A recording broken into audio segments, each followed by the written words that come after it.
Hi hello ನಮಸ್ಕಾರ ಎಲ್ರಿಗೂ. ಹೇಗಿದ್ದೀರಾ? ತುಂಬ ಚೆನ್ನಾಗಿದ್ದೀರಾ ಅಂದ್ಕೊಂಡು ಇವತ್ತಿನ ವೀಡಿಯೋ ಸ್ಟಾರ್ಟ್ ಮಾಡ್ತಾಯಿದ್ದೀನಿ. ಏನಪ್ಪ ಅಂದರೆ ಬಿಸಿಬೇಳೆಬಾತ್ ತಮ್ಮನೇಲಿ ನೋಡ್ದಂಗೆ ಬಿಸಿಬೇಳೆಬಾತ್ ಮಾಡ್ತಾಯಿದ್ದೀನಿ. ನಾನು ಹೇಗೆ ಮಾಡ್ತೀನಿ ಅನ್ನೋದನ್ನು ತಿಳಿಸ್ಕೊಡ್ತೀನಿ. ಸಿಂಪಲ್ ರೆಸಿಪಿ, ತುಂಬ ಚೆನ್ನಾಗಾಗುತ್ತೆ. ನೀವು ಕೂಡ ಟ್ರೈ ಮಾಡ್ಬೋದು ಮನೆಯಲ್ಲಿ. ಯಾವ ರೀತಿ ಮಾಡ್ತೀನಿ ಅಂತ ಬನ್ನಿ ಸ್ಟಾರ್ಟ್ ಮಾಡೋಣ. ಅವರು ಮಕ್ಳಿಗೆ ಸ್ನಾನ ಮಾಡಿಕೊಂಡು ರೆಡಿ ಆಗ್ತಾಯಿದ್ದಾರೆ. ಅವರು ಕೂಡ ಅವ್ರಿಗೂ ನೀರು ಕಾಯಿಸಿ ರೆಡಿ ಮಾಡಿ ಇದ್ದೀನಿ. ನಾನು ತೋರಿಸಲ್ಲ ಅಂದ್ಕೊಂಡಿದ್ದೆ, ಬಟ್ ನಿಮಗೂ ತೋರಿಸೋಣ ಅಂದ್ಕೊಂಡು ಮಾಡ್ತಾಯಿದ್ದೀನಿ. ಅಲಸಂದೆ ಕಾಳು, ಹೆಸ್ರು ಕಾಳು, ಹೆಸ್ರುಬೇಳೆ, ತೊಗರಿಬೇಳೆ, ಅಕ್ಕಿ ಹಾಕಿದ್ದೀನಿ. ನಿಮ್ಮ ಮೆಜರ್ಮೆಂಟ್ ಪ್ರಕಾರ ಮಾಡಿಕೊಳ್ಳಿ. ನಾನು ಸ್ವಲ್ಪ ಜಾಸ್ತಿ ಬೇಕು, ಜಾಸ್ತಿನೇ ಮಾಡ್ತಾಯಿದ್ದೀನಿ. ಹೀಗೆ ತರಕಾರಿ ಕ್ಯಾರೆಟು, ಬೀನ್ಸು, ಆಲೂಗಡ್ಡೆ ಎಲ್ಲನೂ ಹಾಕಿ ಅದಕ್ಕೆ ಬಟಾಣಿ ಕೂಡ ಹಾಕಿದ್ದೀನಿ. ನಾನು ಆಲ್ರೆಡಿ ರಾತ್ರಿಯೆಲ್ಲ ನೆನೆ ಇಟ್ಟು ಅದಕ್ಕೆ ಕೂಡ ಹಾಕಿದ್ದೀನಿ. ಇಷ್ಟು ತರಕಾರಿಯನ್ನು ಹಾಕಿ ಈಗ ಬೇಯಕ್ಕಿಡ್ತೀನಿ. ಕುಕ್ಕರಲ್ಲಿ ರೆಡಿ ಮಾಡಿ ಇಟ್ಕೊಂಡಿದ್ದೀನಿ. ಈಗ ಒಗ್ಗರಣೆಗೆ ಎಣ್ಣೆ, ಪಲಾವ್ ದಿನಸು, ಕರಿಬೇವು ಅದು ಕೂಡ ಮರ್ತೇ ಬಿಟ್ಟಿದ್ದೆ ಆಲ್ರೆಡಿ ಇಡಕ್ಕೆ, ಹೌದಲ್ಲ ಅಂತ ಮತ್ತಿಟ್ಟೆ. ಉದ್ದಿನಬೇಳೆ, ಕಡಲೆಬೇಳೆ ಹಾಕಿ ಈರುಳ್ಳಿ ಹಾಕಿ, ಇನ್ನೂ ಈರುಳ್ಳಿ ಹಾಕಿಲ್ಲ, ಕರಿಬೇವು ಹಾಕಿ ಫ್ರೈ ಮಾಡ್ತಾಯಿದ್ದೀನಿ. ಸ್ವಲ್ಪ ಹಸಿ ಶುಂಠಿ ಹಾಕಿ ಸ್ವಲ್ಪ ಹಸಿ ವಾಸನೆ ಹೋಗೋವರೆಗೂ ಫ್ರೈ ಮಾಡ್ತಾಯಿದ್ದೀನಿ. ಈಗ ಈರುಳ್ಳಿ ಉದ್ದುದ್ದಾಗಿ ಹೆಚ್ಚಿಟ್ಕೊಂಡಿದ್ದೆ, ಹಾಗೆ ಒಂದು 3 ಹಸಿಮೆಣ್ಸಿನ್ಕಾಯಿ ಕೂಡ ಹಾಕ್ತಾಯಿದ್ದೀನಿ.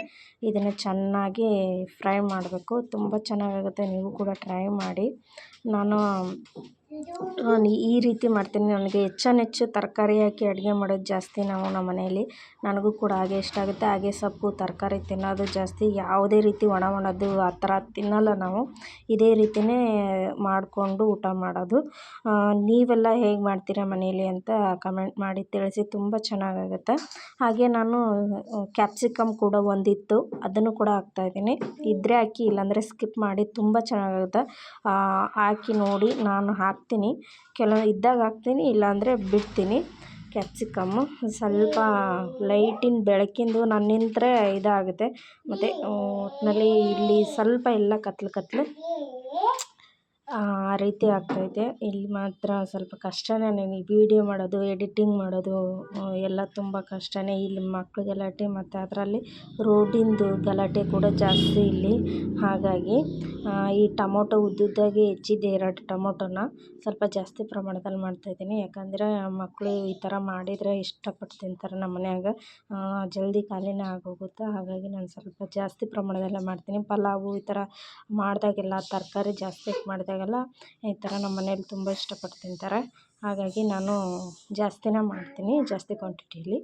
ಈಗ ರುಚಿಗೆ ತಕ್ಕಷ್ಟು ಉಪ್ಪನ್ನು ಹಾಕ್ತಾಯಿದ್ದೀನಿ.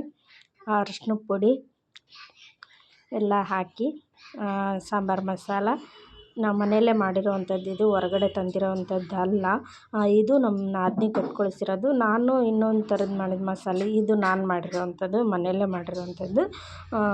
ಇದನ್ನು ನಾನೇ ಮಾಡಿದ್ದೀನಿ. ತುಂಬ ದಿನ ಆಯ್ತು ಮಾಡಿಟ್ಟಿದ್ದೆ. ತುಂಬ ಚೆನ್ನಾಗಾಗಿದೆ. ನಾನು ಅಂಗಡೀಲಿ ತರೋ ರೀತಿಯೇ ತುಂಬ ಚೆನ್ನಾಗಾಗೈತಿ. ಎಲ್ಲ ಹಾಕಿ ಮಿಕ್ಸ್ ಮಾಡ್ತಾಯಿದ್ದೀನಿ ನೀಟಾಗಿ. ಉಪ್ಪು ಹಾಕಿದರೆ ಚೆನ್ನಾಗಿ ಬೇಯುತ್ತೆ. ಹಾಗಾಗಿ ಎಲ್ಲ ಹಾಕಿ ಮಾಡ್ತಾಯಿದ್ದೀನಿ. ನೀವು ಕೂಡ ಈ ರೀತಿ ಮನೇಲಿ ಮಾಡಿಕೊಂಡು ಊಟ ಮಾಡಿ. ತುಂಬ ಚೆನ್ನಾಗಿರುತ್ತೆ. ಮಕ್ಕಳು ಕೂಡ ಇಷ್ಟಪಟ್ಟು ತಿಂತಾರೆ. ಇದು ಚಿಲ್ಲಿ ಪೌಡ್ರ್ ಹಾಕ್ತಾಯಿದ್ದೀನಿ. ಅಂದರೆ 3 ಮೆಣಸಿನ್ಕಾಯಿ ಹಾಕಿರೋದು, ಸ್ವಲ್ಪ ಟೇಸ್ಟಿಗೆ ಇರಲಿ ಅಂತ. ಈಗ ನಾನು ಒಂದು 2 ಸ್ಪೂನಷ್ಟು ಚಿಲ್ಲಿ ಪೌಡ್ರ್ ಹಾಕ್ತಾಯಿದ್ದೀನಿ. ಹಾಕಿ ಚೆನ್ನಾಗಿ ಮಿಕ್ಸ್ ಮಾಡ್ಕೊತೀನಿ. ತುಂಬ ಚೆನ್ನಾಗಾಗುತ್ತೆ. ಒಂದ್ಸಲ ಮಾಡಿ ನೋಡಿ, ಟ್ರೈ ಮಾಡಿ. ನೀವು ಕೂಡ ಇಷ್ಟಪಡ್ತೀರಾ. ತುಂಬ ಚೆನ್ನಾಗಾಗಿದೆ. ಹುಣ್ಸೆಹಣ್ಣಿನ ಹಾಕ್ತಾಯಿಲ್ಲ, ಯಾಕಂದರೆ 2 ಟೊಮೊಟೊ ಹಾಕಿದ್ದೀನಿ ನಾನು ಆಲ್ರೆಡಿ. ಹಾಗಾಗಿ ನಾನು ಇದನ್ನೇ ಮಿಕ್ಸ್ ಮಾಡಿ ಸ್ವಲ್ಪ ನೀರು ಹಾಕಿ ಕುದಿಸ್ತೀನಿ. ಇದನ್ನು ಚೆನ್ನಾಗಿ ಕುದೀತೈತೆ. ಅಷ್ಟರೊಳಗೆ ಅದು ಸಿಟಿ ಹೊಡಿತೈತೆ. 3 ಸಿಟಿ ಹೊಡೆಸ್ತೀನಿ ನಾನು, ಮೆತ್ತಗಾಗಲಿ ಚೆನ್ನಾಗಿ ಅಂತಂದೇಳಿ. ಇದನ್ನು ಚೆನ್ನಾಗಿ ಕುದಿಸಿ ಚೆನ್ನಾಗಿ ಕುದಿಬೇಕಿದು. ಕುದ್ದಷ್ಟು ಚೆನ್ನಾಗಾಗುತ್ತೆ. ಒಂದು ಸಲ ನೀವು ಮನೆಯಲ್ಲಿ ತರಕಾರಿ ಏನಿರುತ್ತೆ ಎಲ್ಲ ಹಾಕಿ ತುಂಬ ಚೆನ್ನಾಗುತ್ತೆ. ಒಂದು ಸಲ ಸೊಪ್ಪಾಕಿ ಮಾಡಬೇಕು ಅಂತ ಅಂದ್ಕೊಂಡೀನಿ. ಯಾವುದಾಗಲಿ ಅದು ಈ ದಂಟಿನ ಸೊಪ್ಪಾಗಿರ್ಬಾರ್ದು, ಅರಿವೆ ಸೊಪ್ಪಾಗಿರ್ಬೋದು, ಮೆಂತ್ಯ ಸೊಪ್ಪಾಗಿರ್ಬೋದು ಹಾಕಿ ಮಾಡಬೇಕು ಅಂತ ಅಂದ್ಕೊಂಡೀನಿ. ನೋಡೋಣ ಒಂದು ಸಲ ಮಾಡಿ. ನೀವು ಕೂಡ ನೋಡಿ. ಈಗೆಲ್ಲ ರೆಡಿ ಆಯಿತು. ಗ್ಯಾಸ್ ಕೂಡ ಆಫ್ ಮಾಡ್ತೀನಿ. ಅದು ಕೂಡ 3 ವಿಸಿಲ್ ಕೂಗ್ತು. ಕುಕ್ಕರು ರೆಡಿನೂ ಆಯಿತು. ನನ್ನ ಮಕ್ಕಳು ಸ್ವಲ್ಪ ಗಲಾಟೆ ಕೇಳಿಸಿದ್ರೆ ಸಾರಿ. ತರಕಾರಿ ಎಲ್ಲ ಚೆನ್ನಾಗಿ ಬೆಂದಿದ್ದು ಚೆನ್ನಾಗಾಗಿತ್ತು. ಅದೇ ಹೇಳಿದ್ನಲ್ವ ನಾನು ಸ್ವಲ್ಪ ಜಾಸ್ತಿ ಕ್ವಾಂಟಿಟಿಯಲ್ಲಿ ಮಾಡ್ತೀನಿ ಅಂತಂದೇಳಿ. ಹಾಗಾಗಿ ಅದು ಫುಲ್ ಆಗಿಬಿಟ್ಟಿದೆ ಕುಕ್ಕರಲ್ಲಿ. ಇದಕ್ಕೆ ಸ್ವಲ್ಪ ನೀರು ಹಾಕಿ ಅದಕ್ಕೆ ಮಿಕ್ಸ್ ಮಾಡ್ತೀನಿ. ಚೆನ್ನಾಗಿ ಮಿಕ್ಸ್ ಮಾಡಿಕೊಂಡು ಖಾರ ಎಲ್ಲ ಮಸಾಲೆ ಇತ್ತಲ್ಲ ಅದು ಬೇಯಿಸಿದ್ದು ಅದನ್ನು ಕೂಡ ಎಲ್ಲ ಮಿಕ್ಸ್ ಮಾಡ್ಕೊತೀನಿ. ಚೆನ್ನಾಗಿ ಮಿಕ್ಸ್ ಮಾಡ್ಕೋಬೇಕು. ನೀವು ಯಾವ ರೀತಿ ಮಾಡ್ತೀರಾ, ಹೇಗೆ ಮಾಡ್ತೀರಾ, ಇದೇ ರೀತಿಯೇ ಮಾಡ್ತೀರಾ ಅಥವಾ ಬೇರೆ ರೀತಿ ಮಾಡ್ತೀರಾ ಅಂತಂದೇಳಿ ಕಮೆಂಟ್ ಮಾಡಿ ತಿಳಿಸಿ. ಹಾಗೆ ನಾನು ಆಗಲೇ ಹೇಳ್ದಾಗೆ ಸೊಪ್ಪು ಹಾಕಿ ಮಾಡೋಣ ಒಂದು ಸಲ ಅಂತ ಅಂದ್ಕೊಂಡಿದ್ದೀನಿ. ಅದನ್ನು ಮಾಡಿದರೆ ನಿಮ್ಮ ಜೊತೆ ಶೇರ್ ಮಾಡ್ತೀನಿ. ನಾನು ಖಂಡಿತ ಮಾಡೇ ಮಾಡ್ತೀನಿ. ಸೊಪ್ಪೇನಾದರೂ ಬಂತು ಅಂದರೆ ಇಲ್ಲಿ ಬರ್ತಿರ್ತೈತಿ.